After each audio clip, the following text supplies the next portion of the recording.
my dear little friends. How are you all?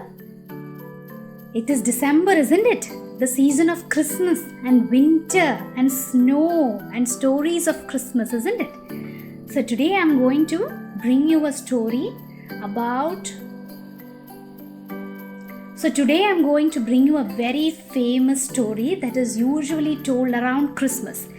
It is a fairy tale called The Elves and the Shoemaker. Do you know the story? Will you join me to listen this one? If you like my stories, do subscribe to my channel and click on the bell icon so that you will receive notifications when I upload more Christmas stories. Once a very old shoemaker lived with his wife in a little room above their workshop. So, just like what the story says, it's about a shoemaker, a very old shoemaker who lived in the house with his wife, isn't it? And they had a workshop and their house was also along with that. And what does a shoemaker do? Yes, he makes shoes, of course. Each day, the shoemaker drew different shoe shapes on his leather.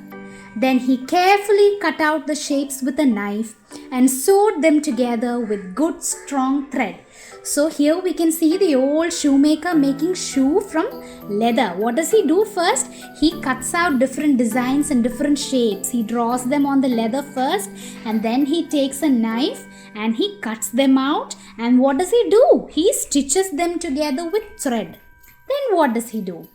Next, he stretched the shoe shapes over a wooden foot, cut out thick soles and made holes in them with a huge needle, and finally sewed the soles firmly onto the shoes.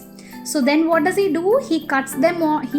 What does he do? Now he has to make the shoes, isn't it? So he will stretch them over wooden shapes of a foot, so that you get your shape of the foot correct, and then he'll make soles. What is the sole of a shoe, children? That is what you see under a shoe. That is what protects you when you walk, isn't it? So he's punching holes onto the soles of the shoe with a huge needle. Can you see that? And then he stitches them firmly onto the shoes. So you have a shoe and then you have the sole of the shoe. Okay, that's how our old shoemaker makes shoes. People loved watching the shoemaker at work. Nobody passed his workshop without peeking in. And so he just loved making it, and he would sit there whole day and make these shoes, and people loved to watch him make the shoes because it was such an interesting process, isn't it? At the end of the day, there was always a crowd of people waiting to buy his latest shoes. And see, can you see this lady saying what a splendid pair of shoes this is? So he will make these beautiful shoes and he'll put them up for sale. And every day there were many people who wanted to buy our old shoemaker's shoes. But as the years passed, the crowd outside the workshop grew smaller and smaller. Some days, no customers came at all. So one day what happened? Years passed, and as the years passed, there were lesser and lesser people who wanted to buy our old man's shoes. And some days nobody came to buy the shoes at all. Can you see? This is the shoemaker and his wife. They looked quite worried because nobody is coming to buy their shoes anymore. With very little business, the shoemaker was running out of money. Soon he could only afford enough leather to make one more pair of shoes. So our shoemaker makes shoes from leather. It is expensive to buy leather. Can you see that? And nobody was buying his shoes anymore. And when nobody is buying his shoes, he is not getting any money, isn't it? And he's not getting money means he cannot buy new leather to make new shoes.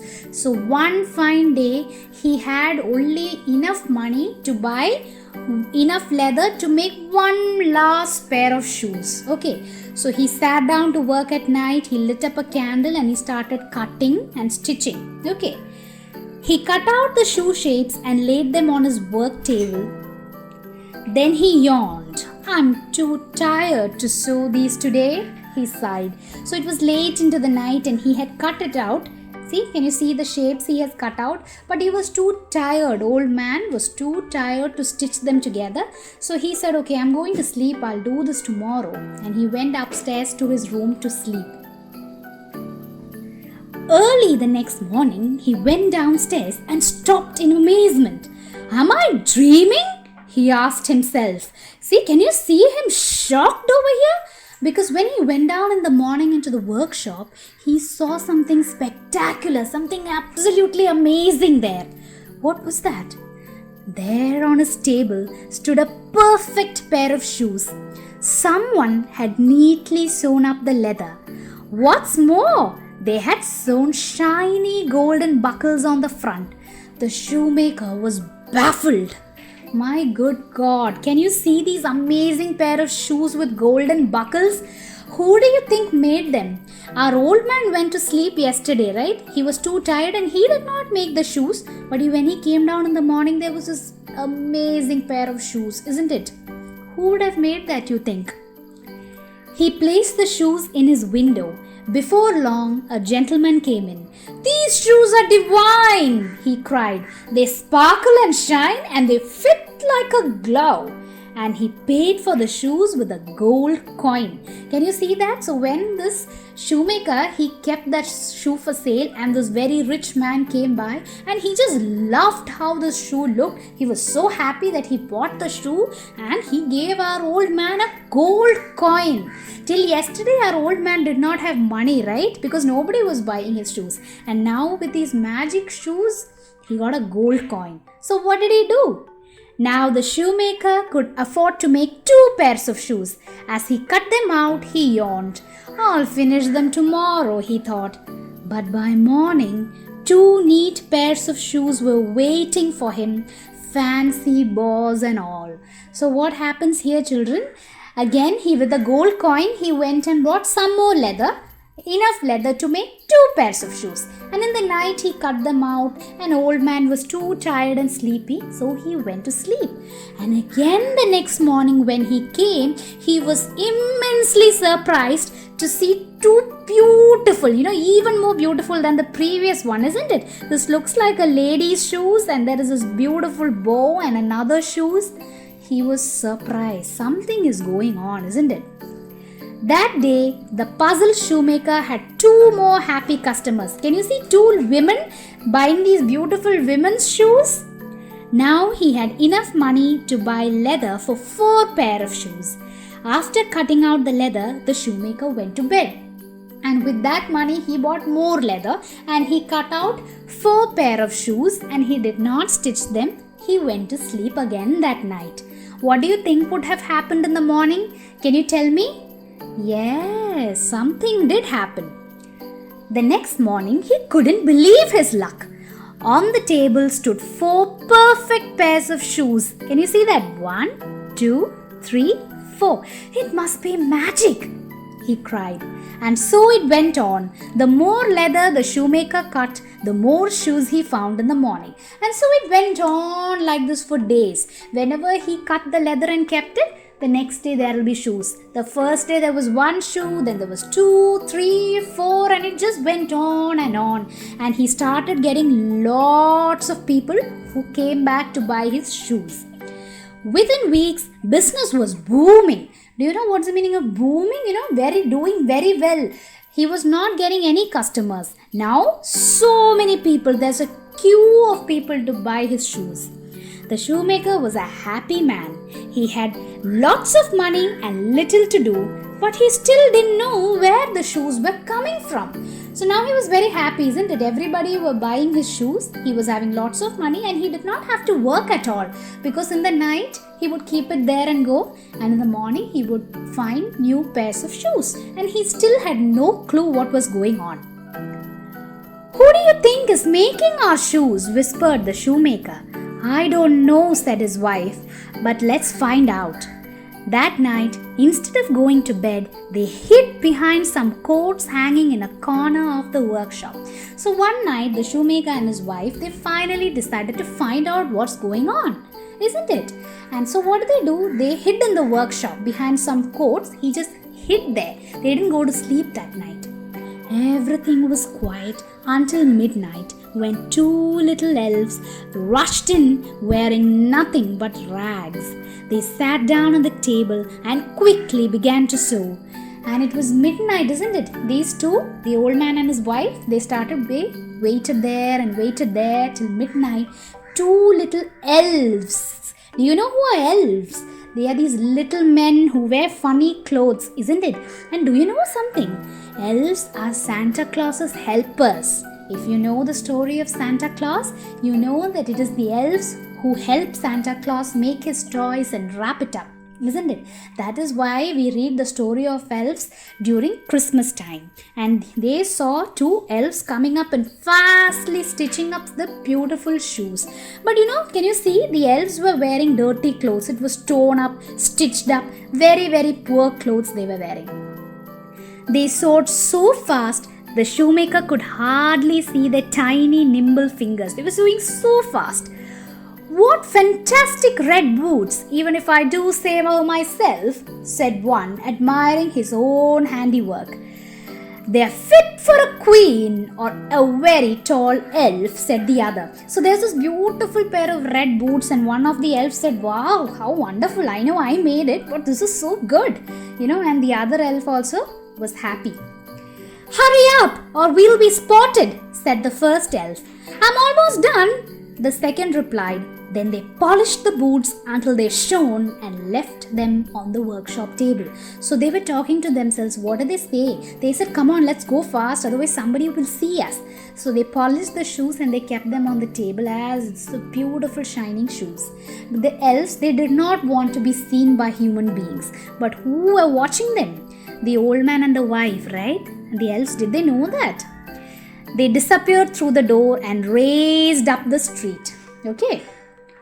The shoemaker and his wife looked at each other astonished.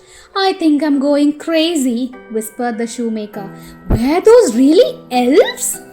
His wife nodded. How can we ever repay their kindness? She wondered. Perhaps I could give them one of my best cabbage and custard crumbles.